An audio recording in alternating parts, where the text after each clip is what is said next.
स्वर्ग का चाचा। बहुत समय पहले की बात है। धरती पर 2 सालों तक बिल्कुल भी वर्षा नहीं हुई। अकाल पड़ गया और अपने तालाब को सूखता देखकर मेढक को चिंता हुई। उसने सोचा अगर ऐसा रहा तो वह भूखा मर जाएगा। उसने सोचा कि इस अकाल के बारे में स्वर्ग में जाकर वहाँ के राजा को बताया जाए। साहस कर मेढक अकेला ही स्वर्ग की ओर चल पड़ा।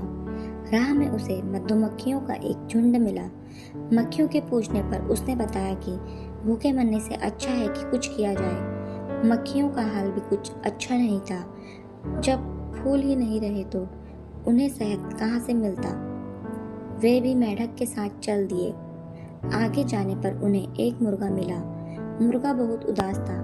जब फसल ही नहीं हुई तो उन्हें दाने कहाँ से मिलते। उसे खाने को कीड़े भी नहीं मिल रहे थे, इसलिए मुर्गा भी उनके साथ चल दिया। अभी वे सब थोड़ा ही आगे गए थे कि एक खूंखार शेर मिल गया। वह भी बहुत दुखी था। उसे खाने को जानवर नहीं मिल रहे थे। उनकी बातें सुन शेर भी उनके साथ चल दिया। कई दिनों तक चलने के बाद वे स्वर्ग में पहुंचे। मेढक ने अपने सभी साथियों को राजा के महल के बाहर ही रुकने को कहा। उसने कहा कि पहले वह भीतर जाकर देख कर आए कि राजा कहाँ है। मेढक उछलता हुआ महल के भीतर चला गया। कई कमरों में से होता हुआ वह राजा तक पहुंच ही गया। राजा अपने कमरे में बैठा परियों के साथ बातें कर रहा था। मेढक को क्रोध आ गया। उसने लंबी छलांग लगाई और उनके बीच पहुंच गया। परियां एकदम चुप हो गई। राजा को एक छोटे से मेढक की करतूत देख गुस्सा आ गया। पागल जीव, तुमने हमारे बीच आने का साहस कैसे किया? राजा चिल्लाया। परंतु मेढक बिल्कुल नहीं डरा। उसे तो धरती पर भी भूख से मरना था। जब मौत साफ दिखाई दे तो वो हर कोई निडर हो जाता है। राजा फिर चीखा। पहरेदार भागे आए ताकि मेढक को पकड़कर महल से बाहर निकाल दें, मगर इधर उधर उछलता मेढक उनकी पकड़ में नहीं आ रहा था। मेढक ने मधुमक्खियों को आवाज दी।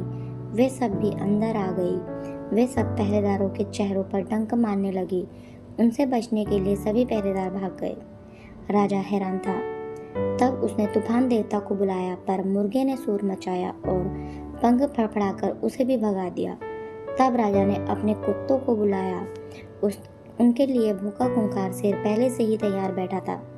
अब राजा ने डर कर मेढक की ओर देखा। मेढक ने कहा, महाराज, हम तो आपसे प्रार्थना करने आए थे। धरती पर अकाल पड़ा हुआ है, हमें वर्षा चाहिए। राजा ने उनसे पीछा छुड़ाने के लिए कहा, अच्छा चाचा, वर्षा को भेज देता हूँ। जब वे सब साथी धरती पर वापस आए तो वर्षा भी उनके साथ थी। इसलिए वियतनाम में स्वर्ग का चाचा कहकर पुकारा जाता है। लोगों को जब मेढक की आवाज़ सुनाई देती है वे कहते हैं, चाचा आ गया तो वर्षा भी आती होगी।